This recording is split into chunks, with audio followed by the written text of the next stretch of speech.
going on, everybody? Welcome back to the Going the Distance podcast presented by ImmaculateSports.com. Twitter's at ImmacSports. Instagram is also at ImmacSports. TikTok, YouTube, Immaculate Sports. It's episode 223, and it's another big one. It's kind of the biggest time of the year for sports where all these different groups of people are coming together for very different sports, and we're going to try to talk about all of it. Baseball, we got free agency and trades. It's been very crazy. We're going to go through most of the trades that have happened and also some pretty good college football playoff first round matchups. We got our picks, of course. Yeah, it should be a fun episode, as I think I always say when we do this part of the episode. But top 15 power rankings, as we always do. Bi-weekly, that is, and then the MLB trade grades for the biggest trades that we've seen so far. This past week for MLB trades alone, I think has probably been one of the most exciting non-trade deadline weeks in baseball in our lifetime, I would say. So it's pretty cool to see that stuff going down. It felt like you kind of just had to be glued to your phone or on MLB Network to see the next thing going down, because the winter meetings, there was a lot of shit going down, which was awesome to see. Which I guess leads me right into my opener, where I'm talking about Jeffrey Springs going to the A's. We'll get more into our official opinions, I guess, as we go through the trades, and we will grade that one on both sides for the A's and the Rays. But it felt good for once to see the A's actually add someone via trade. Usually you see the A's are trading, and it's our best players going somewhere else. Now, I mean, and it's not like Springs is the Rays' best player, but we're getting, a solid player to add to our roster in a time of need for the roster where they, want to add talent, and seeing them actually do that and not just say that they're going to do that was really cool to see. And I think Dave Forrest has done a pretty good job so far in this this off season. Also, definitely one of the better things that I saw this week. Very well put. We're usually the one giving away all the real value, and now it's us getting the guaranteed major league guy right away in Jeffrey Springs. And we'll get into that later. The best thing I saw, though, was the Jets barely hanging on to beat Jacksonville 32-25. By far the best offensive showing from this team in years. Rodgers looked healthy for his first time as a Jet. Devontae and Garrett are just running wide the fuck open once again, and A-Rod finally had the time to get it to him this time. I was a tank for Trevor guy in the past, and I'm sure he's going to figure it out. It's not about him, but I'm okay with the Jets finishing 7-10 if it's possible, because most of the building blocks are going to be coming back next season. It's not going to be a hard reset unless Rodgers doesn't come. It's more of like C.J. Mosley is probably not coming back. John Franklin Myers is still not filled, but we're going to take the most disciplined player that we can find. Those guys usually come from Michigan, Georgia, Bama. I'm sure they'll be in the trenches, and we'll get into more mock draft stuff as we get closer. But that's basically my weekly breakdown of the Jets. We still need a GM. Going on as we speak, because it seems like every other day there's a new Schefter tweet that I get of, the Jets interviewed this guy, as we get those day by day now at this point. Moving on from that, though, we'll get into where's your head at, and starting off the way that we always do with our player, defensive player, and rookie of the week in the NFL. We'll get started with the player of the week, Skyler. This one seems pretty easy, just like it did last week, too. I'm actually going to go with co-winners again. Lamar Jackson had 5 touchdowns, no interceptions, basically the closest you can get without a perfect passer rating, but it was the Giants, so there's also Josh Allen. He just put up 48 points in Detroit.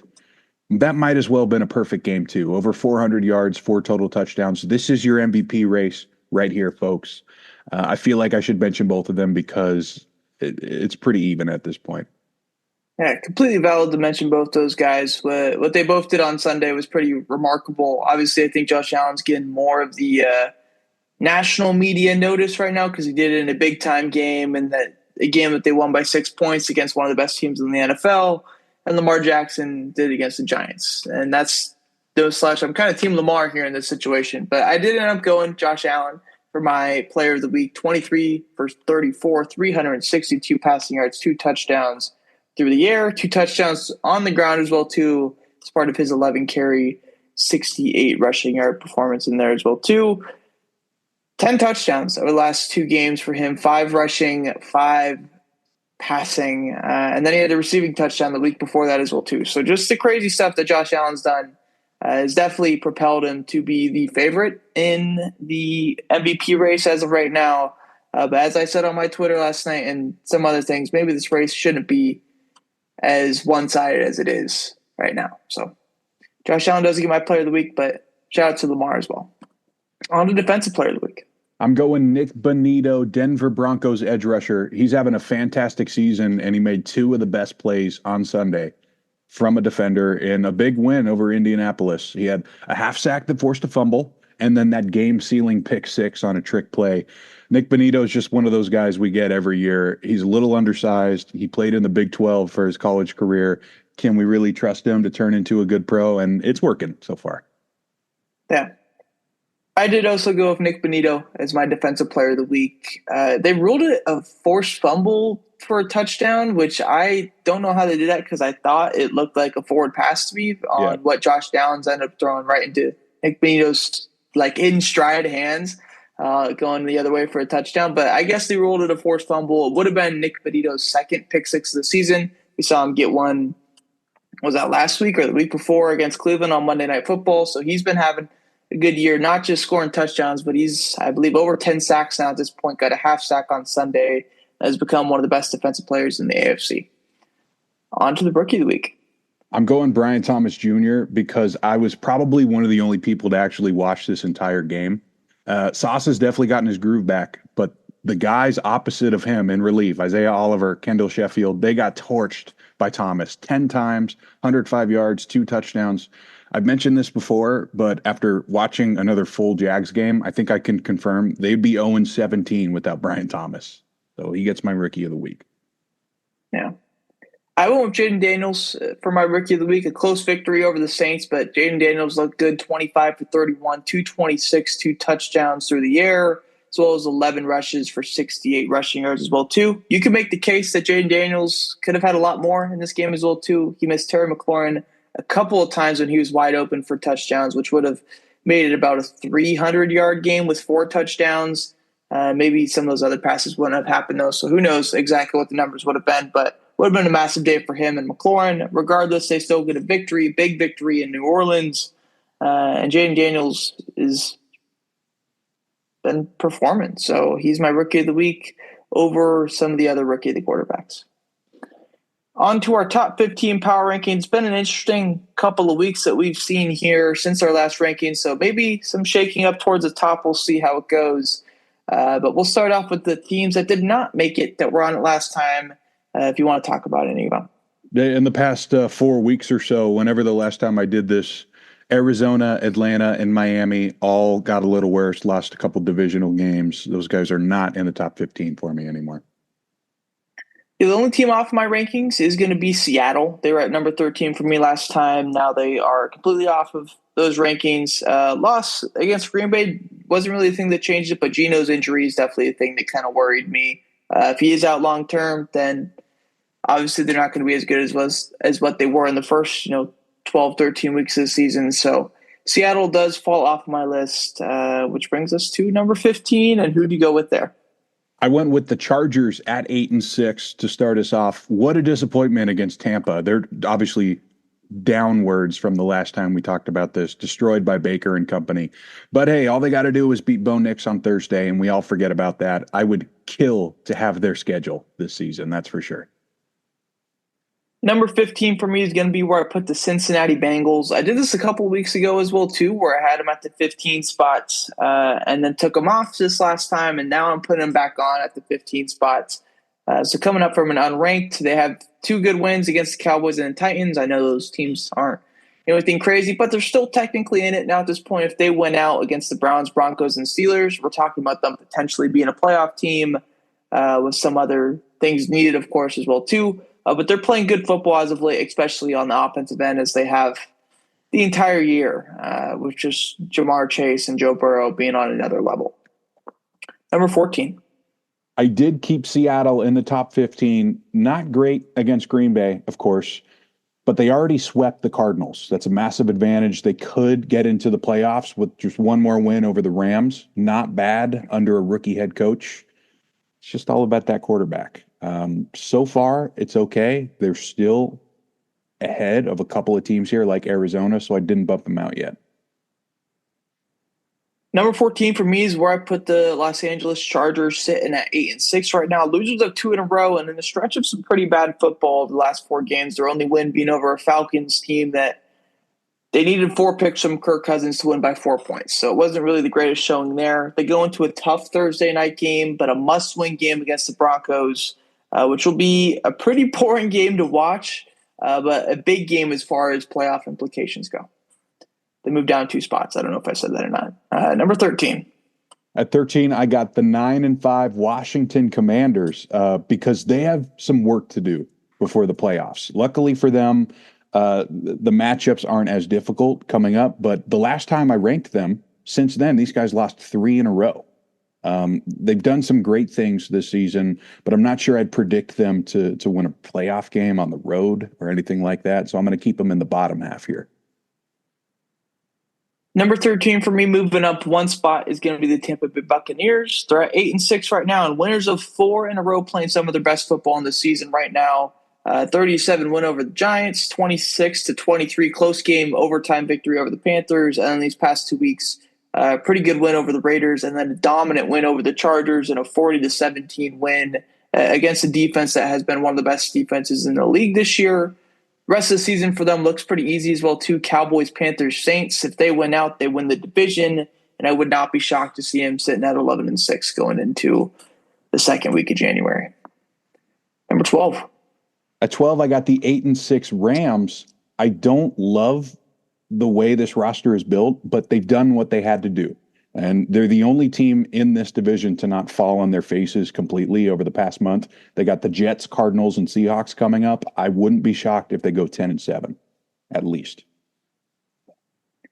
Number 12 for me is going to be where I slot the Commanders. They do move down 2 spots despite back-to-back victories, and it wasn't really as much as their fault as some other teams just playing some really good football recently, and them just kind of being really close against the Jake Haener / Spencer Rattler Saints on Sunday kind of scared me a little bit. So they do get the 2 wins. They do go into the last stretch of the season at 9-5, which is way better than what we expected. But a big game against the Eagles on Sunday, not really for divisional purposes, but definitely for some seeding purposes in the NFC. So Commanders number 12. On to number 11. At 11, I got Tampa Bay way up here because they crushed the Chargers on the road. That was pretty impressive, and they immediately become that team to beat in the South with how bad the Falcons look. I kind of like the teams that trend upwards right before those last couple games. Number 11 for me is going to be where I slot the Denver Broncos, winners of 4 in a row. They don't move up or down in my rankings, considering I thought these past 2 weeks are kind of interesting for them. They played a weird offense where they were just chucking the ball down the field against the Browns, and then they got some weird, fluky plays against the Colts to win that game, whether it was Jonathan Taylor dropping the ball or Josh Downs throwing that weird pick 6 forced fumble touchdown to Nick Bonito. Regardless, they win 2 straight there and 4 straight in a row now at this point. So Denver's sitting at 9-5 going into that big game against the Chargers on Thursday. Number 10. At 10, I got the Houston Texans at 9-5. They've had a hard time winning the ones that they're supposed to this season, so I think they've been passed up by a couple of teams now, but they already won that division. This isn't really something they have to worry about, right? Just the seeding coming up. Number 10 for me, my biggest mover up in my entire rankings, up 5 spots, is going to be the Los Angeles Rams. Winners of 3 in a row, 4 out of their last 5, with their only loss being to the Eagles. They beat the Bills in that crazy game that we saw 2 weeks ago and at this point, and then played the exact opposite type of game against the Niners in a rainy, gritty Thursday night victory against their divisional opponents. Like you said, they really feel like the only team that hasn't fell on their face in this division. I thought that was a pretty good analogy. And everybody talks about the Bills being so red hot.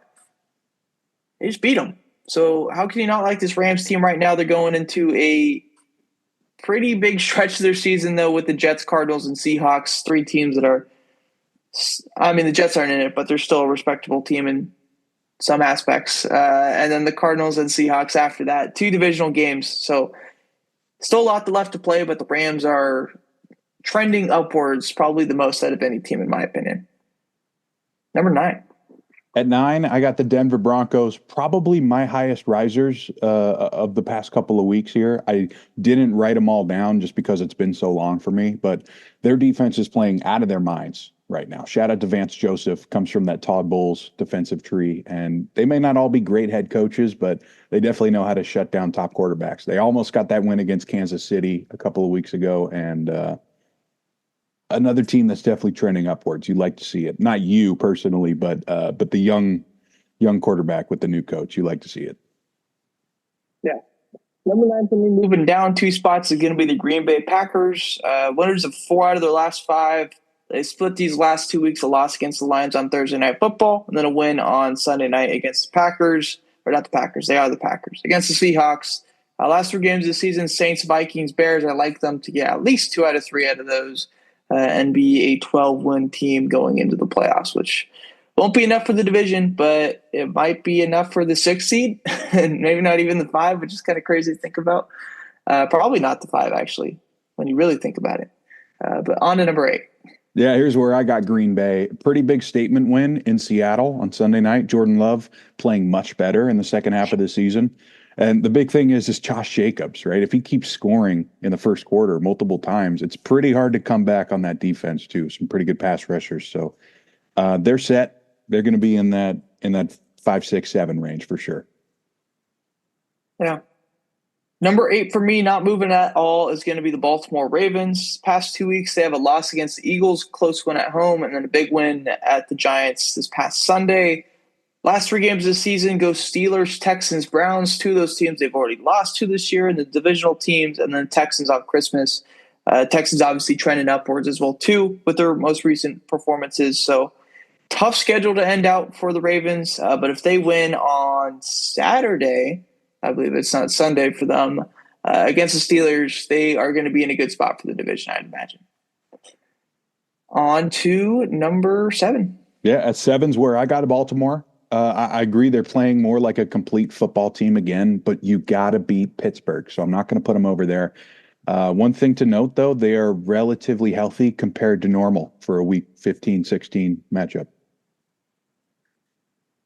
Number 7 for me, I have the Pittsburgh Steelers. They moved down 2 spots in my rankings. A good win over the Browns the week prior, but that game against the Eagles, they just – I won't say they quit, but they just didn't have that fight in the second half. I believe that the game-ending series for the Eagles was like a 10-minute drive, 21-play, like just massacre where they just got 4 yards, then 4 yards, then 4 yards over and over and over again, and they just didn't get the ball back the last 10 minutes of the game, which was pretty discouraging for a defense that seems to be one of the best groups in the league.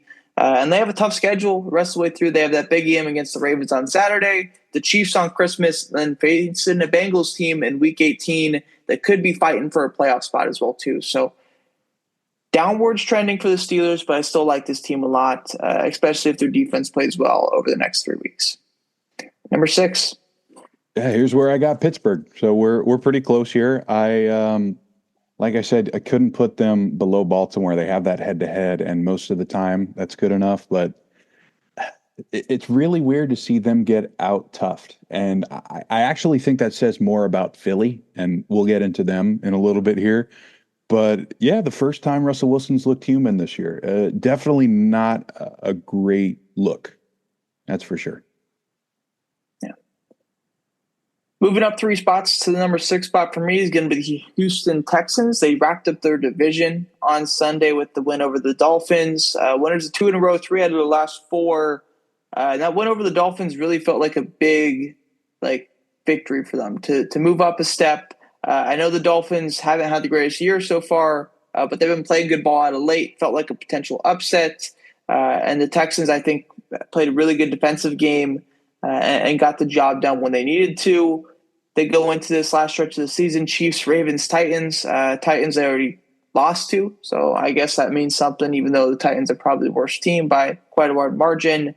But these next 2 weeks, Chiefs and Ravens, split that and you're good. You already got a playoff spot, but it would feel a lot better if you're not the 4 seed, which is always a tough spot to be in. On to number 5. Starting off the top 5, we have the 12-2 Minnesota Vikings. I really like what they're doing so far. It's finally time to move them back up in this group because they played basically every top team really tough on their schedule, whether it's San Francisco, Green Bay, Detroit, the Jets in London, because you never know what happens in a different country. But Sam Darnold has played really well.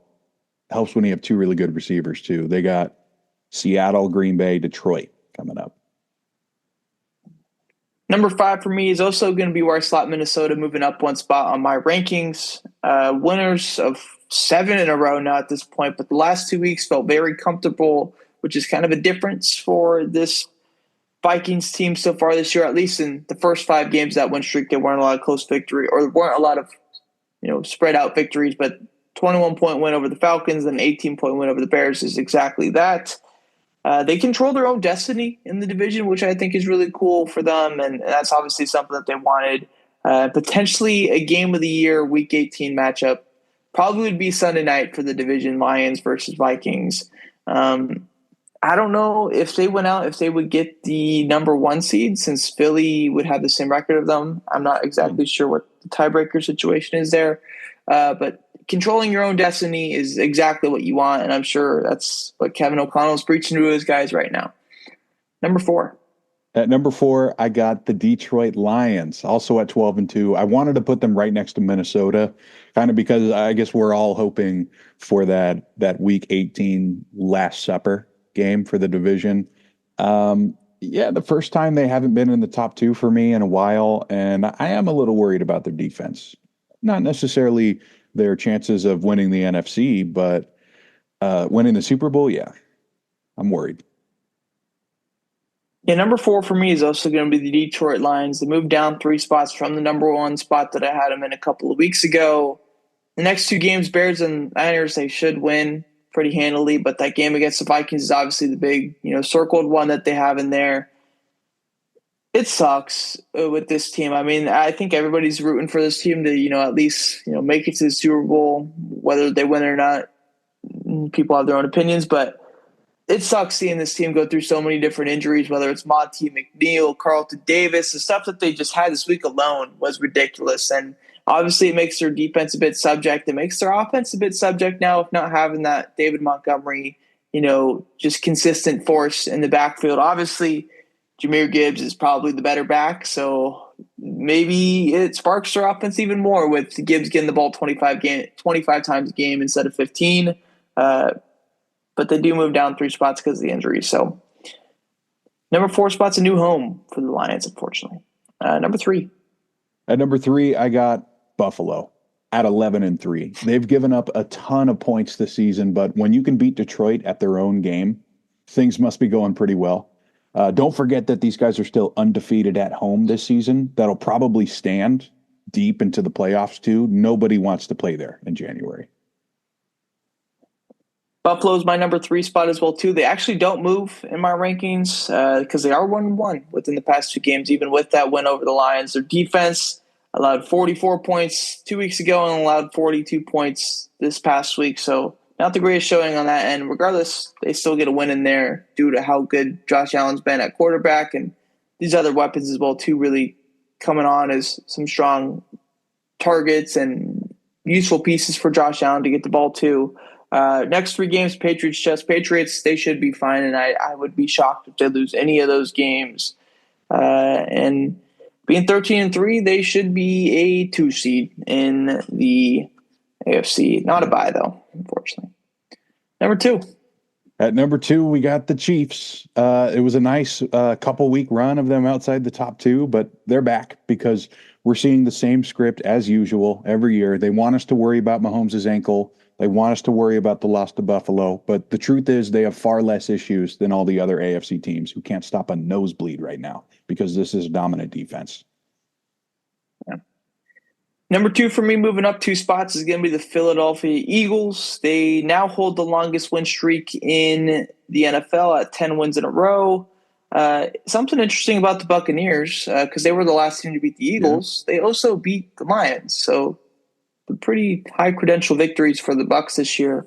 Regardless, great win for the Eagles this past week against the Steelers. It was kind of close the week prior against the Panthers, which was pretty shocking. But the Steelers game, they had control of that pretty much the entire way through. The rest of the schedule for them, I mean, it definitely matters. They're going to want to win these games against the Commanders, Cowboys, and Giants, but they're not the hardest games, which favors them. And I believe if they win out, they probably should get the number one seed. Again, don't know exactly how the tiebreakers work out in the NFC. But Philly looks to be playing some pretty damn good ball right now. Number one. So I got Philly at the top. That's 10 in a row, the hottest team in football. And I think any late season game against Pittsburgh is going to challenge your team's toughness. And Philly completely shut them down. 163 total yards against them. Their last 3 games are against the 3 divisional rivals. I kind of like their chances right now. They should be feeling pretty good. Number one for me, they're back at the number one spots. Moving up one spot is the Kansas City Chiefs. They are 13-1 with a 70 plus minus, which is really small for a team that's 13-1. I'd be curious to see 13-1 teams and all the 13-1 teams in NFL history and what their plus minus was. And I can pretty much guarantee you that the Chiefs would be at the lowest on that. Regardless, they do get their biggest margin of victory this past weekend against the Browns, 21-7. They dodged major injury with Mahomes. I believe he was a full practice today for them, and if he was, out for a couple of weeks, if he was out for a couple of weeks, I probably would have put the Chiefs at number one. But with Mahomes healthy and Hollywood being healthy now as well too, they're in a good spot. I expect them to ramp it up over these next 3 weeks, and I would not want to be the Texans, Steelers, or Broncos because they are likely really going to kick it into gear now, as they have in the past 4 or 5 years now at this point. They know they're making the playoffs. They know they're going to win the division. It just matters to them to play good football in late December and throughout January and February. Moving on from that, though, we have something that we've been waiting to talk about for a long time, our CFP picks. We got 4 games this weekend that we wanted. You probably even wanted to give our picks last week, but we held back, resisted, and now we're giving in to the urge this weekend. Started off on Friday night. Indiana, number 10, goes into number 7, Notre Dame. It's supposed to be below freezing, potentially chance of snow.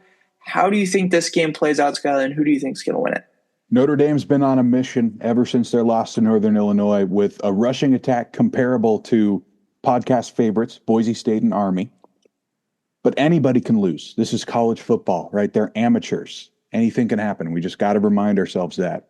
But I did not like the way Indiana looked in a couple close games against Michigan, and that bad loss against Ohio State just doesn't sit right with me. I got Notre Dame 31-17. They're going to run all over Indiana. Yeah, I'm picking Notre Dame as well, too. I don't expect a crazy high-scoring game, which I think also favors Notre Dame as well, too. Indiana has allowed the least amount of rush yards per game in the FBS, but I don't think that's going to stop the 3-headed horse of Jeremiah Love, Riley Leonard, and Jadarian Price. They're all averaging over 5.8 yards per carry. Love has 15 touchdowns. Leonard has 14 touchdowns on the ground, and Price has 7 as well, too. You just can't stop them. And on the other side of that, Curtis Rourke, who's had a good season for Indiana at their quarterback position, and only had 300-yard games against UCLA, Maryland, Northwestern, and Purdue. And in his toughest matchup this year against Ohio State, he went 8 for 18 with 68 yards. The Notre Dame defense is going to be firing as they have pretty much the entire season. I expect Notre Dame to win this game in I would say a landslide because I don't think there's going to be a lot of points total because Indiana's got a good defense as well too. But I do think it's a comfortable victory for the Fighting Irish. Moving on to Saturday morning, the 9 a.m. start time between number 11 SMU going in to Penn State to face the Nittany Lions. How do you think this one plays out? SMU's a great underdog story. I'll be rooting for him here, but hypothetically, if Penn State's elite defense completely shut down the run game, just like the previous game we talked about, would anyone really be surprised here? Drew Aller's already committing to next season. That clears the air for the locker room. I assume the vibes will be up in the building. I'm still looking for my big first round upset, though. I just don't know if the Pony Express can pull this one off. I got a really close game, 26-23 Penn State. Yeah. I think the Penn State offense definitely looked better in the second half of the season. That starts off with their quarterback, Drew Aller. With him going back to school, like you said, I completely agree there. I imagine that takes off some of the NFL stress for him and the team as well, too. Besides Drew Aller on their offense, they got a ton of talent, probably 2 top 3 round picks in Nicholas Singleton and Tyler Warren, plus several picks in the NFL draft on the defensive side of the ball. For SMU, they're going to need to run the ball against a tough defense. Brashard Smith, who's led the way for them this year with almost 1,300 yards, 14 touchdowns. But the real problem for me, I think, is going to be Kevin Jennings. He's had a slight turnover problem in recent games. Despite only having 8 interceptions on the year, he has 7 in their last 7 games. And I just don't think they have the talent on SMU's side comparative to what Penn State does through I was going to say 1 through 52, 1 through 85, however many people they have on their roster technically. So I think Penn State wins. I don't think it's a crazy margin of victory, but I do think it's, again, another somewhat comfortable victory for the Nittany Lions. Sunday afternoon, depending on where you are in the country, I think is going to be Clemson versus Texas, a fun one.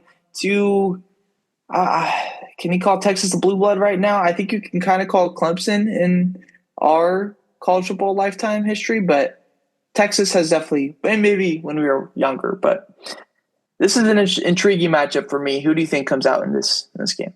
So Texas is an 11.5-point favorite right now. That seems a little high until I remember the last 2 times Clemson played a top defense this year. A 31-point blowout loss against Georgia in their first game. And then, that's okay. You get one. But the really ugly one is the 17-14 loss at home to the Gamecocks.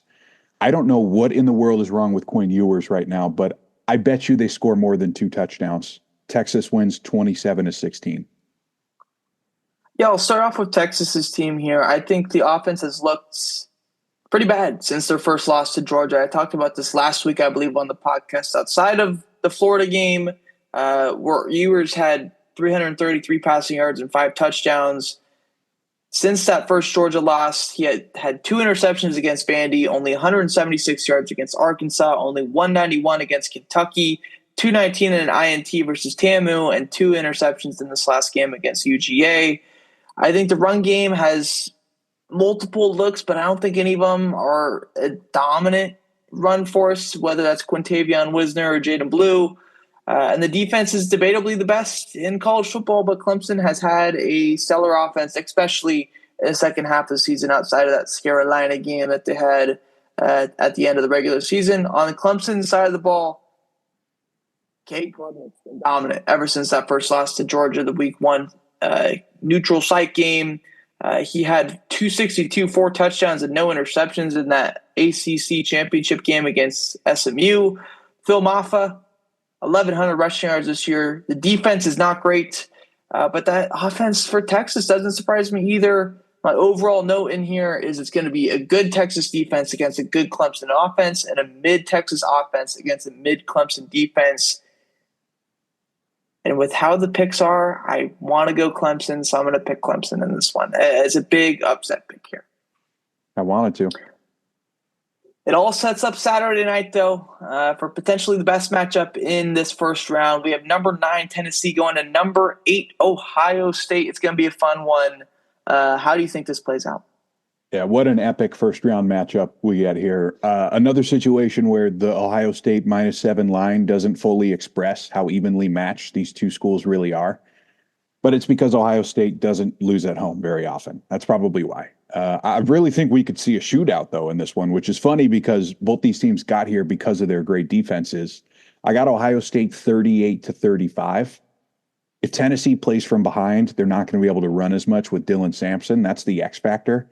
And that's how we get the over if you're thinking about other possible bets here. But this is probably the closest one we're going to get to an upset so far. I just had a really hard time picking the underdogs in this round. I think we'll get a bigger one next round. because we'll be at a neutral site.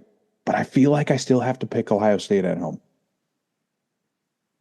I'll start off with the Buckeyes, and I'll start off with the quarterback, Will Howard, and the fact that we know exactly who he is at this point. He struggles versus top defenses and sometimes even struggles versus bad defenses, especially in this year. But the good thing for him is that he probably has the best weapons in college football. Running back, Quinshon Judkins and Travion Henderson is a legit nightmare duo. Quinshon at 5.5 yards per carry and Travion at 7 yards per carry. He's got two of the best wide receivers in college football as well, two of Jeremiah Smith and Emeka Egbuka, who's always an interesting name to say, despite us knowing his name for a long time now at this point. Also, the defense is debatably the top defense in college football. They allowed the least yards per game in the FBS as well as the least points per game in the FBS by, I believe, a 2 or 3 point margin. So it's by quite a bit there. On the Tennessee side, their offense is going to need to rely on the run game. Dylan Sampson, we know, is one of the best running backs in college football. He was ninth in the FBS in carries and rushing yards and fourth in touchdowns with 22. And Nico Amaleva, while he doesn't have the greatest offensive output, he does not turn over the football. So only with those 19 touchdowns, he's only thrown 1 pick in the last 5 games, which I think definitely means something for this Tennessee offense. I think Tennessee's defense, as we know, is one of the best groups in the SEC as well, too, probably just behind Clemson. They have a couple of NFL-level talents in there with James Pierce Jr. and Omar Norman Lott.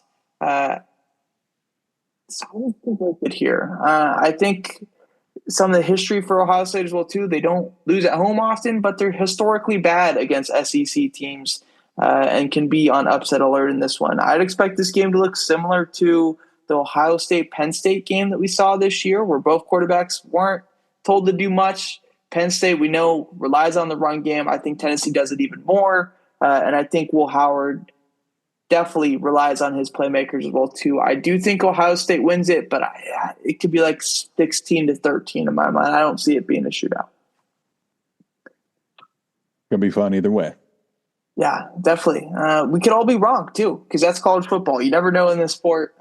Things go the opposite ways, and people are more susceptible to the pressure than some other spots. So maybe Ohio State just boos Will Howard right as he comes out the locker room, and it's all bad. But who knows? Moving on, though, we got MLB trade grades. We have 1, 2, 3, 4, 5, 6, 7, 8 trades that we're going to grade from both sides. Starting off with the one that we had earliest in the offseason. It's Brady Singer to the Cincinnati Reds for Jonathan India and Joey Weimer. I'm going to give both sides a solid B. Singer and India are kind of aligned in a lot of ways here. They both have 2 more years of service time each, really good rookie years, then some struggles, and then finally trending back in the right direction before ultimately being traded for each other. Kansas City doesn't need the extra starter after building themselves a nice rotation, and Cincinnati has another infielder coming back in Matt McLain. This could either work out really well for both, or we forget all about it, but there's not a lot of risk here. Yeah, they're also very similar because they played on the same team at college, the Florida Gators. So I'll start off on Cincinnati's side. They trade from a strength to help a weakness, which I really liked. Bring in Brady Singer, a guy who's thrown over 150 innings pitched in the last 3 years with the ERA in the threes for 2 of those seasons. A bad 2023 season was mixed in there. He's a free agent after 2026, so 2 years of control. I like the move for them. I give this an A because I think what they're trading Jonathan India from is a large surplus of those middle infielder type guys that they have for Brady Singer, who's potentially a good 2 or 3 starter for them. On Kansas City side, I think they trade from somewhat of a strength as a starting pitching to add a huge weakness at the top of the order from guys that aren't named Bobby Witt, Vinny Pasquantino, or Salvador Perez. Starting pitcher in Kansas City seems to be a slight weakness now with Singer gone. However, they do have Chris Bubich, who was effective out of the pen last year, and Alec Marsh at the back end, who was okay, pitching to, I think, like a 4.35 ERA or something like that. They hope Kyle Wright can solve one of those problems because he should be back in the 2025 season, but they really need India's bat to make this okay. I don't think Weimer trades or makes the club, so I don't really think that's going to that's going to affect it. But overall, I give Kansas City a B, and I think this trade helps both teams, but fits Cincinnati's roster a slight bit better. The next trade that we got was part of this flurry that will be these next 7 trades that we had over like a 4 or 5 day span, starting off with Jake Berger to Texas for infielders Max Acosta and Edgery Vargas, as well as starting pitcher Brian Mendoza. For Texas, I'm going to give them a B- for bringing in Berger. He definitely rakes 29 homers last year. He's definitely going to do some DHing for them. But Miami, is going to get the slightly higher B. I don't know too much about these 3 prospects. Looks like they're mostly high A ball guys, but Miami holds all the value in this move because they got Jake Berger for very cheap. I think it was Jake Eater, pitching prospect. So now they flipped a guy for 3 more guys to help the youth movement in Miami. I'll start off with Texas. Berger becomes an instant DH with 800 OPS and 30 homer possibility. One question is the Josh Smith role. Where does he go? Because it seems like every other spot on the diamond is pretty locked up. So I think he again becomes a whoever, whenever, wherever type of guy for that team. As far as Berger goes, he's a free agent after 2028. So you got 4 years of control. And because of that, I'm giving this an A+. I don't think the guys that they gave up are particularly crazy. I'll go over them now, though, on Miami's side. Starting off with Vargas, Edgery Vargas. Interesting first name. I've never seen that before. Middle infielder, had a good season, a low A last year. Seems to be kind of an all-around type of guy. Max Acosta had a good season in Double A. Has less pop than Vargas, but also strikes out way less and seems to be a bit of a better fielder. And then Mendoza, who comes in at 29 out of 30 on the Marlins top prospects list, according to Pipeline as of right now. He started games in low A and high A in 2024, is a lefty that has a 60 grade changeup, so pretty MLB level changeup there. Overall, I give Miami a C. That's because I think Berger could have been a part of the future, and they really didn't need to make this trade. I've always been a fan of having the MLB talent over having the prospects' possible talents. And Miami trades their last proven bat in the lineup for prospects that aren't even stellar, but do have some good upside. So I don't love it for Miami, but I do love it for Texas because can't have enough bats, regardless of how many that you have. And we saw that last year with all the injuries they went under and some of the underperformances as well too. Next trade here, this is a big one, so stay with me here. It's not a 3-team deal. It's technically 2 trades that we kind of just mix into one because it happened with both players and in the same night. So we'll start off with the Tampa Bay. Toronto Blue Jays, who got Andres Gimenez and Nick Sandlin. Then the Pirates got Spencer Horwitz. And then the Cleveland Guardians got Luisel Ortiz, Josh Hartle, Michael Kennedy, who are both minor league starters, and then minor league outfielder Nick Mitchell.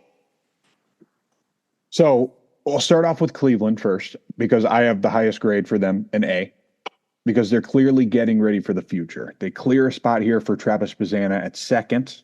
And the flip here, you're grabbing 3 pitchers from a pretty good pitching factory and bringing them over to another. So I like that a lot for Cleveland. Next for Pittsburgh, I have a B+. Horwitz raked in a small sample size for Toronto. They had 125 OPS plus for him this year. And the Buccos really have nothing to lose when it comes to taking shots to help the lineup. So I'm okay with this. And then Toronto gets the average B grade. We know that Toronto can handle that Gimenez contract at least. I do like Nick Sandlin. I just don't think this team has any direction right now, which could lead to an ugly rebuild where you're trading this guy for 10 cents on the dollar next year. So we'll see how this all fits for Toronto. That's kind of the question mark here. But I like the Cleveland and Pittsburgh part a lot. Yeah. I'll start off with Toronto, where they got Andres Gimenez, who's under contract through 2029, with about a 15.2 AAV there. He's one of the best defensive players in the league, but the bat has been below average for 2 seasons now at this point. Even with that poor hitting performance in the last 2 years, he posted a 3.8 WAR with a 96 WRC plus in 2023, and then a 2.8 WAR with an 83 WRC plus in 2024. So even with his bad offensive performance, he's still a very productive baseball player. And when he does hit, he instantly becomes one of the most impactful players in baseball. We saw it in 2022. I think he had a 140 WRC plus and had like a 6.1 WAR. So having a 6 WAR season is straight up ridiculous at the second base position.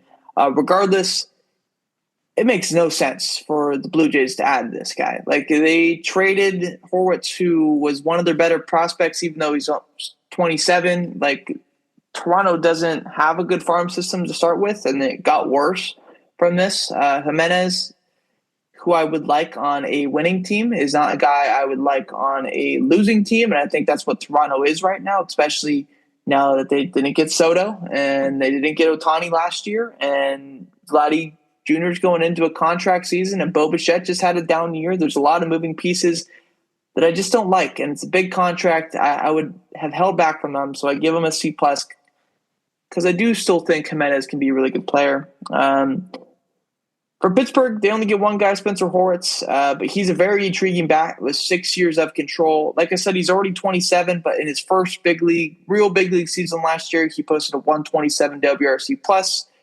He fits a need that the Pirates had and instantly becomes an upper half of the lineup bat for Pittsburgh.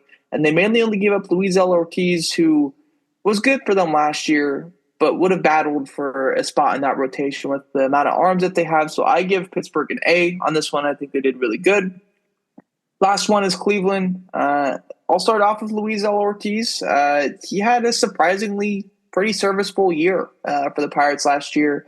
4.28 expected ERA over 135 innings with the 7.1 K.9. The stuff won't blow you away, but he's a good enough starter for Cleveland, and I think that means something a lot for them.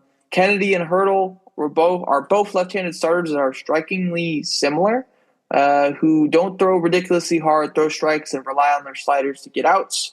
And then Mitchell is an undersized left-handed outfielder who was 136th pick in this draft this past year and has a solid bat and decent speed. So I give Cleveland an A- because I don't think they gave up a ton in the grand scheme of things. And getting Gimenez's contract out really meant a ton for them. So overall, Blue Jays receive a player that will be productive despite not the roster being in an adding situation. Pirates had a bat while not losing much, and Cleveland transitions the second base position. So a clear spot for Travis Pisano, the number 1 overall pick, opens up. Next one, perhaps the biggest one, I would say, as far as players, impactful players moving back and forth. It's Garrett Crochet and Carlos Narvaez to the Boston Red Sox for Kyle Teel, Braden Montgomery, Chase Medrath, and starting pitcher Wilkman Gonzalez. I'm going to give Boston an A. They got their guy just like the last time they made this exact trade with Chicago. And that one worked out pretty well for another lefty and Chris Sale. Chicago did get a pretty nice package again. I'm going to give them the slightly worse A- grade just because prospects are never a guarantee. We saw last time Moncada started off on fire, and then he ended up being one of the least valuable of the group that they got. But Teel, Montgomery, they should be in the middle of that lineup pretty soon. I got the A for Boston, getting the ace. A-, pretty good haul for Chicago. Yeah, I'll start off with Boston. Instant ace for them. No disrespect to Tanner Houck, but he's no Garrett Crochet. He has some of the best stuff in baseball while being controllable for 2 years, which is hence the lofty return package. Going back to the White Sox, Crochet's 12.8 K per 9, the 2.0 walks per 9 is beyond elite. The expected numbers hold up as well too. 2.83 expected ERA and a 2.38 expected FIP is what I quoted, oh my God, numbers. It has stuff to be a top 3 starting pitcher in the league, perhaps. I give it an A- because it does kind of suck giving up Kyle Teel. I think he would have really fit well into that second half, or not second half, but future lineup for the Red Sox. Regardless, on Chicago's side of it, Chicago builds their farm system in the best possible way. I'd expect Kyle Teel to be in the MLB at some point in 2025. Braden Montgomery might take a couple of years due to the injury he suffered last year, but that won't affect the MLB team too much anyways because they probably won't be good until 2027 or 28. The top 6 in their farm system now becomes very impressive. Noah Schultz and Hagen Smith, likely their top 2 starters for years to come. Kyle Teel and Colson Montgomery in the middle of the order should be there as soon as 2025, like I said. Edgar Cuero, who they got for Giolito, I want to say, from the Angels last year. I'm less sure about, but is still 21 and almost MLB ready and seems to be a good bat. I give Chicago an A+ here. This is a huge package. I didn't think that they'd get one of the top 4 prospects from Boston because they're all very elite at the top, and they got number 2 or number 3, and then also number 5 with Braden Montgomery. So I think they did really good there. But Boston did what they had to do to get a potential Cy Young. So I understand it from both sides. I think they did a really good job. And one last note, with Chris Sale going to the Red Sox and Crochet going to the Red Sox, I guess it means that Noah Schultz or Hagen Smith will be on their way there in 6 years as well, too. Yeah. So expect Chicago's players to be Boston's players in 4 years, I guess. The switching of the Sox. Overall, good trade for both sides. Next up, we got Devin Williams going to the Yankees for Nestor Cortez and Caleb Durbin. I'm going to give the Yankees an A for grabbing Devin Williams here. It's a really quick replacement for Clay Holmes because we know how great Devin Williams can be when he's healthy. It's just a matter of if. Milwaukee, it's weird what's going on in Milwaukee, that's for sure, but I'm still going to give them a B grade because if anyone can get the most out of a deceptive lefty, it's the Brewers. But I'm sure a lot of people envision Devin Williams having a much longer stint with the Brew Crew, who I believe is a rental too, but we'll see what happens. Obviously, the Yankees are in a win now move. They've made a lot of big moves, and another one today we'll get to. Yeah. Do want to say that the Falcons just benched Kirk Cousins for Michael Penix. Got that a few minutes ago. We'll talk more about that after these trades, maybe, and our thoughts on that. But I do kind of want to stay on topic here. I'll start off with the Yankees. They add one of the best closers in baseball for 1 year because he's a free agent after the season. He strikes out quite literally everyone. 15.8 K per nine in 2024 is ridiculous, and it adds to a already strong back end of the bullpen with Luke Weaver. Although I did give it a slightly lower grade than what most people probably would expect, a B+, just because I think Cortez is better than what the Yankees kind of valued him, and they kind of forced traded him because they got Max Fried, which I don't really like. But on the Milwaukee side of it, I think Cortez fits into the rotation perfectly. They needed guys that were reliable really badly. As we talked about in July, August, September, whatever month it was, pretty much all of them. I didn't like Tobias Myers, Colin Ray to be your number 2 and number 3 starters in a playoff series. And I mean, it kind of didn't work because of Devin Williams choking at the end there, but still, Cortez is better than Tobias Myers and Colin Ray. He threw 174 innings in 2024 with a 3.77 ERA with an expected ERA even lower than that. He's also a free agent after the 25 season, just like Devin Williams. I do think he is probably the more valuable player in terms of WAR over Devin Williams this year. So that's kind of a shocker, I guess. I don't think people would have expected that. Caleb Durbin, the other guy that they got, contact-heavy bat, who walks at a higher clip than he strikes out, which is pretty encouraging. He doesn't have a ton of power, but has the ability to play all around the diamond, which the Brewers have shown to love in some of their other guys like Tyler Black and Bryce Terang as well, too. So kind of repeating my words, but I do want to have this note here that I typed out. Overall, Brewers lose their closer, but have the great ability to find effective relievers as they have with some of the other dudes that they've tried out in the back end of the bullpen, whether that was when Devin Williams was hurt or some other times as well, too. The Yankees sell Cortez out of emotion because of the World Series performance for a closer who is dominant, but possibly could have issues with the media in New York, as some people have already talked about there.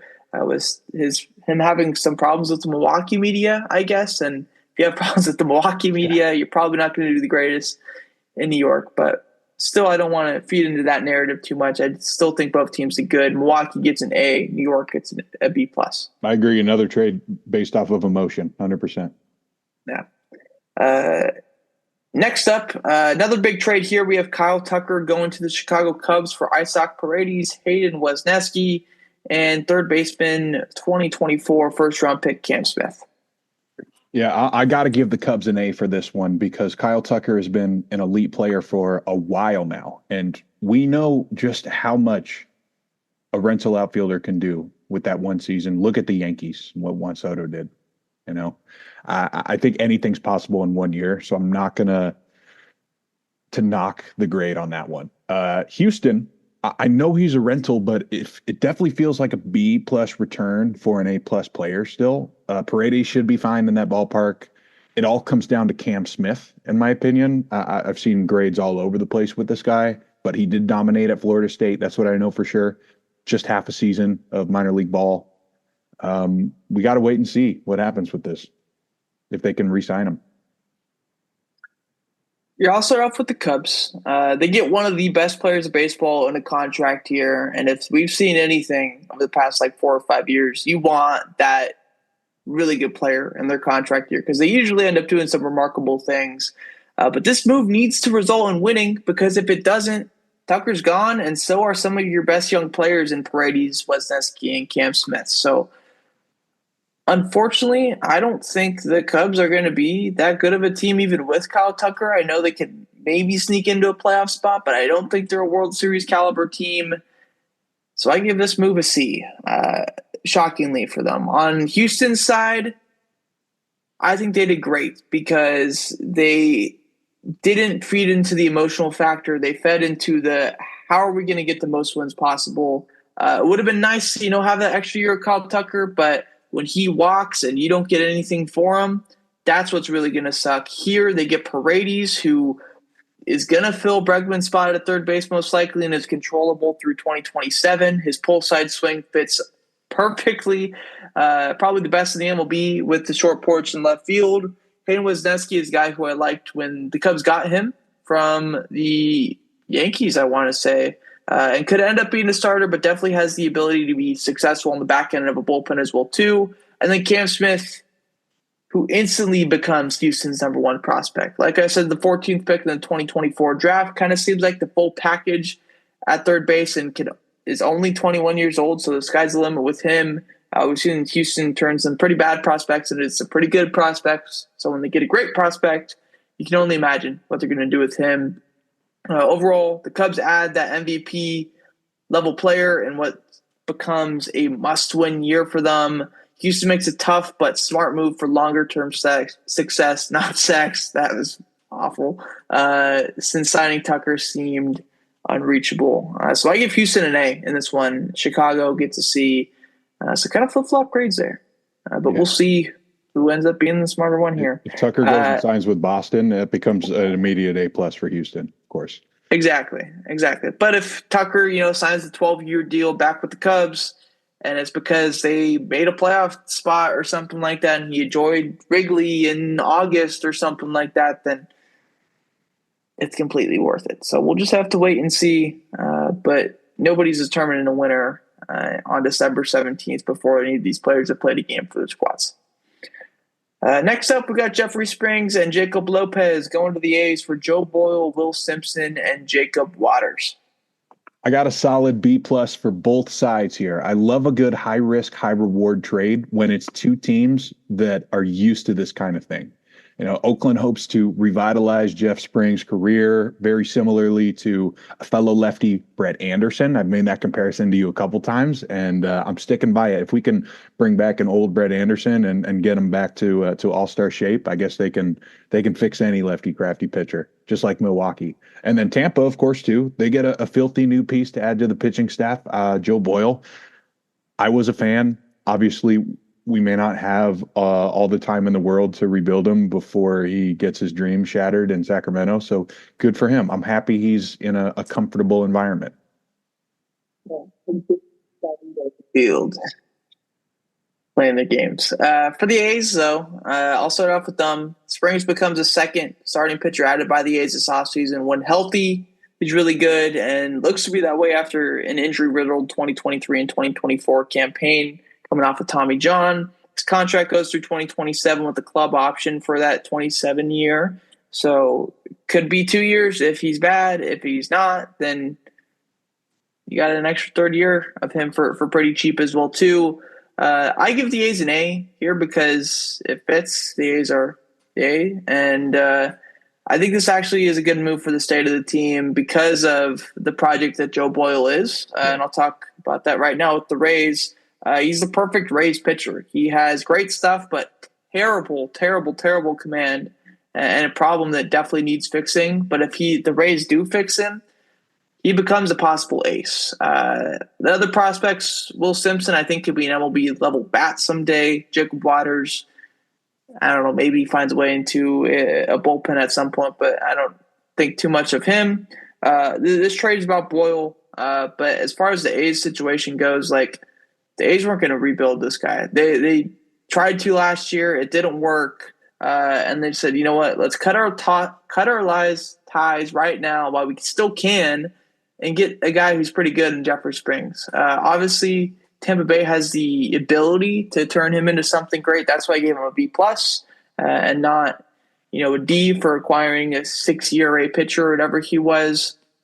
But I think it was a necessary move for the A's to make, and a solid move for the Rays to make as well too. And taking a flyer on Joe Boyle, I think the more realistic thing for him is to become a back end of the bullpen guy that throws 100%. really hard and is really effective for an inning or two. Because I can't see him being a starter right now with how much the A's tried to do stuff with him, and it just didn't work as far as stuff went with. So B plus for Tampa, A for the A's. Last trade that we got, interesting one as well too, as Cody Bellinger goes to the Yankees for Cody Petit. And that's it. Yeah, I don't think anyone's going to argue here. The Yankees clearly win this trade from an assets perspective here. They can afford the Bellinger deal. This is nothing to them. And this is a guy, too, who at one point was 100% a superstar player in this league. He's going to benefit from the short porch and right. So, of course, I'm going to give the Yankees an A. They kind of had to do this. All the other stuff they did before, a little confusing. But this is an A move. We'll go to the Cubs now. Petit has basically been the number 6 starter for these guys for the past couple of years, or at least 1 year with the Yankees. He's not bad, but we're going to have to come back to this one in a year and find out where Kyle Tucker went, because with this newfound cap space, anything's possible. I still have the C plus here for the return, but obviously multiple years of Kyle Tucker would help. I give the Yankees an A. This one seems pretty easy. The Yankees get an extremely high upside guy that has seen some inconsistency with the bat over the last 5 years, but his power plays well in the Yankee Stadium and can be a potential 30-homer guy. His player option for 2026, so maybe there for 1 year, maybe there for 2 years, maybe there for longer. Who knows at this point in time. One bad thing with Cody Bellinger is that sometimes he goes on these terrible slumps, and at $27.5 million per year, and with how ruthless that Yankee crowd could be and the media can be, it could be really tough for Cody Bellinger if he starts off in April hitting 160 with a homer or two. Then we saw Joey Gallo. It just kind of ruined his mental state getting booed up there every single time. And I would say he's recovered from it at all because he hasn't really found an everyday role since in the MLB, but it could be really tough on players. And we've seen that with multiple guys. We saw it with Giancarlo Stanton when he was first a Yankee. He got booed I think a week and a half in after signing him or something like that. We saw it with a ton of other players as well too. Sonny Gray, Frankie Montas, some A's players. But Cubs side, fucking F, man. This sucks. You get rid of the contract that you don't like, but you just traded for Kyle Tucker. You needed to go win this year. Cody Bellinger has helped you win for back-to-back years. And I know you didn't really have a spot for him, but there's other guys you could have moved to find a spot for Cody Bellinger. Seiya Suzuki, I think, was kind of the clog in the machine at this point because he has that no-trade clause, and I guess he didn't want to get traded or something like that. So he's kind of in that Eric Hosmer situation when he got dealt to the Nationals or the Red Sox or whatever in that weird Juan Soto trade. I like it for the Yankees. I don't like it all for the Cubs. And I'm not trying to be a Cubs hater here because I gave both trades a bad grade, but it's not good. I didn't like what they did this offseason, so they get an F on this one. I think that Suzuki possibly being moved and then a midseason big Tucker extension in my mind is what's holding the C plus. That's because I still think it's possible, but obviously I not just the don't. ideal return. Yeah, I think the days of players getting that midseason extension though are probably in the past. Especially, let me see who is Kyle Tucker's agent, because if he's Boris, Yeah. then he is a 1-year Cub. He is represented by. He's not a Boris client on Cubs Reddit. That's literally what it said. That's funny. Represented by Excel Sports Management, same agent that reps Anthony Swanson. Okay. I don't know. He's going to get a lot of money regardless. Yeah. So there's that. Anyways, moving on from that, we'll move into the second half and the mock draft. Yeah, well, we can kick it off with some Michael Penix Jr. talk. Oh, yeah. Congrats to him, man. He deserved it. Kirk Cousins looked like garbage last night. That's true. Yeah, I was saying this, I believe, to you during the game last night, where it just felt like the Falcons were content with their 15 points. They didn't want to do anything on offense. They just kind of handed the ball off to Bijan, and if he didn't get the first down, they punted or kicked a field goal. And it almost cost them the game, and if it cost them the game, it would have cost them their season. So I do like this soft landing for Michael Penix, even in a playoff scenario, because they do play the Giants, they play the Commanders, and then I believe they play the Panthers after that. So pretty easy defenses to go up against. And he's got all the weapons in the world. Like, he's got a good running back. He's got a good wide receiver. He's got good tight end. So good for Michael Penix. But Kirk Cousins, man, this is just not the way I expected to go out for him. Well, all right. I do have a mock draft. I think this is technically 5.0 at this point. I've been trying to keep track of my spreadsheets, but we got a brand new top 10. So let's run through the top 10 here. The Raiders at the top, baby. Congratulations. Shadur Sanders at the top. That just, it seems like the one guy they've been linked to all season long. And kind of the same with number 2, New York. Now we're seeing some more reports come in about New York and Shadur Sanders, but I kind of have to say, at least with the guys who are still employed there, they've definitely been linked to Cam Ward. It seems like this is going to be the top 2 right here. New England is ecstatic. They get Travis Hunter because they got a big need at corner and receiver. There's so many tackles that they could get away with not taking one in the first round here. So Travis Hunter seems like he'd work. They'd let him play receiver too, you know. At number 4, Jacksonville kind of gets screwed with Travis Hunter gone, but they're just going to sit and take the best lineman. I have Will Campbell, LSU. Some rumors about being a guard, but I'm just going to wait until we get to the combine because we don't really know what his actual size is until we get there. That's a big LSU left tackle to Jacksonville. At number 5, Carolina, I really like the way that Bryce Young's been playing, and they kind of accidentally leaked that they're looking at edge rushers. So I really don't know how to separate these guys right now, but right now the media's got Abdul Carter at the top of that edge list. Penn State, we'll get to see him this weekend against SMU. So we'll see if he's a game wrecker there. That'll be an interesting fit. That helps out Tennessee, who really wants Ted McMillan, I'm sure. They need another big receiver. Quarterback is going to be a question mark, but hey, if the next guy is Jalen Milroe, just trade up to 28 and take him there. Because I'm sorry, Cleveland and Jets Milroe fans, that's just not going to happen. You have bigger needs there. That's why I got 7 Cleveland taking Kelvin Banks, the big tackle from Texas. It doesn't matter who's playing quarterback. If you don't protect them, if you're not able to run the ball, it's not going to happen. We'll see how DTR looks, though. That'll be interesting. Probably not a long-term answer, but better than Watson at this point. At 8, the Jets, I kind of mentioned it earlier. We're going to be looking in the trenches, specifically for the first round, I have to guess. And again, hey, Rodgers may not show up next year, and that changes the whole strategy. But I love Mason Graham to the Jets. They're still trying to look to fill that JFM role. I love John Franklin Myers. He's tearing things up with Denver, but he's gone, man. Got to replace him. At number 9, another sneaky tackle pick here for the Bears. Josh Simmons from Ohio State was at one point ranked really high out of high school recruiting, but he's been dealing with injuries. He's now back, looking pretty good. And to close it out, number 10, New Orleans Saints. They've taken so many tackles that I didn't go back to back here. I haven't taken defense. Jalen Walker linebacker, Georgia. It's kind of the new age of the edge rusher, right? Will McDonald went 15, and everyone's like, wait, what? A 240-pound guy in the first round? What are you doing? He's looked pretty good. That's kind of how I see Jalen Walker. Plus, he's out of Georgia. He's going to be coached up. And they re-signed all their receivers already. I do have Genty still to the Cowboys. Scroll down the list. Washington, we've mentioned maybe they grab an extra receiver. Luther Burden slips to them in this scenario. And D lineman for the Lions and Chiefs right now. They don't have a whole lot of needs, but I don't see any crazy receivers going at the end of the first round either. That's probably going to be your edge rusher or quarterback trade up spot. So many good edge rushers in this class. It's going to be fun because we saw the past couple of years they slipped a bit.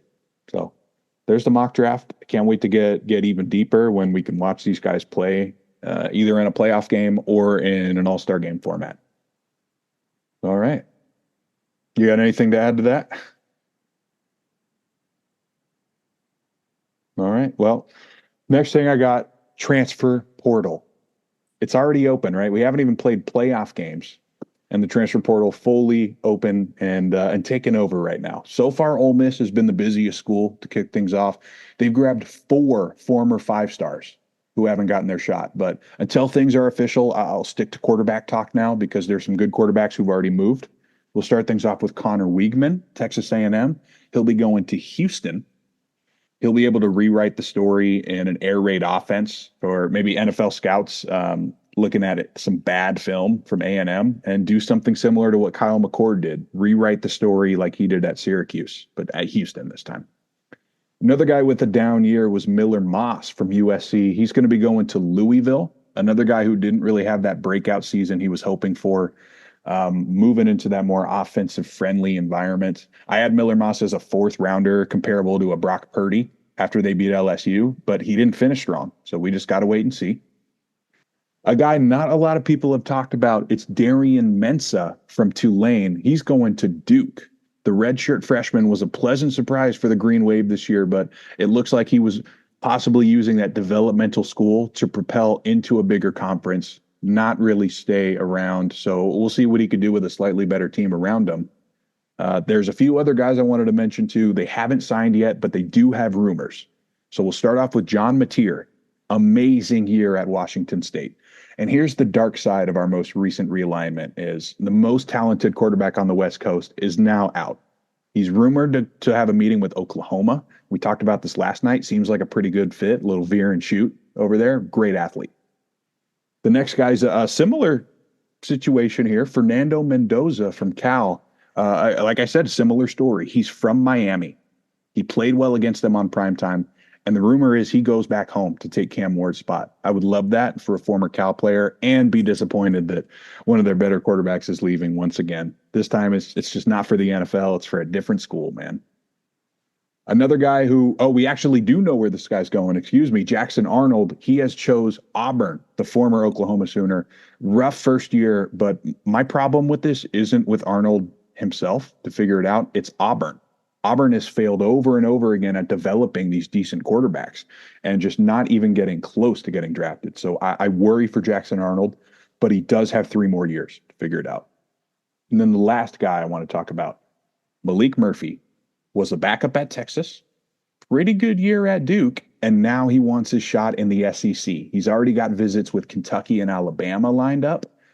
Plus, I'm sure Georgia would be willing to give him a call if Gunnar Stockton or Carson Beck don't play well in the playoff. So there's been probably 1,000 players to hit the portal so far. These are just 10 of the ones who play the most important position, and I'm sure we're going to have a lot more time to talk about them, but that is the second half for me. Thought we should talk about some portal news because it kind of flies under the radar. Sometimes you flip on ESPN2 the next year and you're like, whoa, the Cal quarterback's at Miami? How did that happen? Like, it's cool. Yeah. And I did also see, I know it's not a quarterback, but Zachariah Branch entered the portal, which is a big one. Yeah. He's got SEC kind of written all over him, right? You'd imagine? I would imagine so. If it's not Oregon, right? Yeah, it's probably going to be Oregon, let's be real. But Moving on to our layups bowl predictions. Obviously, transfer portal just now opening officially, I think technically, but going to be some crazy stuff going on there. I couldn't imagine being a playoff coach right now, having to recruit and also tell your own players to stay while also trying to win games that really, really matter. Anyways, last week on our layups section did not go good. 0 for 2 there. Carolina -2.5 did not hit. Detroit -2.5 did not hit either. This week, I didn't have a single one that I went with. So I went with Penn State and Notre Dame win. I guess you can make that a parlay, I think, together. It ends up being like -150, -130. So around there, I think those two teams are my locks to win, though. Yeah, kind of an odd week, specifically for the playoffs. Not a lot of close ones here, but I did stick with the one pick for my layup. That was the Notre Dame -7 line. I'm okay with that one. Indiana hasn't proven a thing. I love Curtis Rourke's story, but you got to remember this guy played in the MAC for 3 years. I don't think he's going to be ready for a Notre Dame playoff game on the road. Yeah. Bowl predictions last week actually went well for us. We went 2 for 2, so you would have plus money if you placed all 4 bets. I had Tampa Bay over the Chargers at +135. Skyler had the Rams at +120 over the Niners on Thursday Night Football. This week, at +300 something odds, I decided to go with Clemson. Maybe don't put $1 billion on this one, but if you put $10 to $15 on this one, I like our chances here for Clemson to pull off an upset victory in what would be the widest upset in this first round.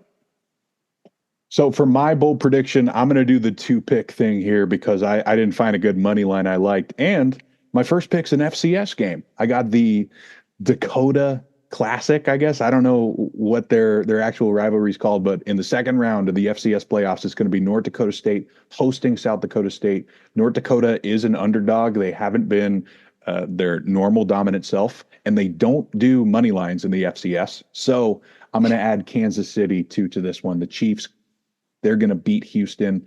Obviously, there's some rumors about the ankle of Patrick Mahomes, but if you can get Kansas City on a good deal, which is they're not plus odds, but I think they're like a -105, and Houston might be like a -115. So you combine those, maybe you win yourself $10. Yeah, I was looking at our spreadsheet and it said NDSU over SDSU. I was like, San Diego State's playing. I was like, okay, that makes a lot more sense now. But that's going to do it for episode 223. Next week, 224, we'll know what happened in the first round of the college football playoff, which will be cool to see. We'll hopefully have some more MLB stuff to go over, some NFL stuff to go over, of course. I don't know, maybe basketball. I feel like I said every week, maybe basketball, and it never comes up. But NBA Cup's on right now, so there's that. Anyways, you got any parting notes, Skyler? I'm just excited to see who Boise's going to face in the Fiesta Bowl. It's true. Big game and a great time to be a Bronco fan. Boise or Western Michigan? No. Well, all right. We got 224 next week. We're going to preview the second round games, Fiesta Bowl, Rose Bowl,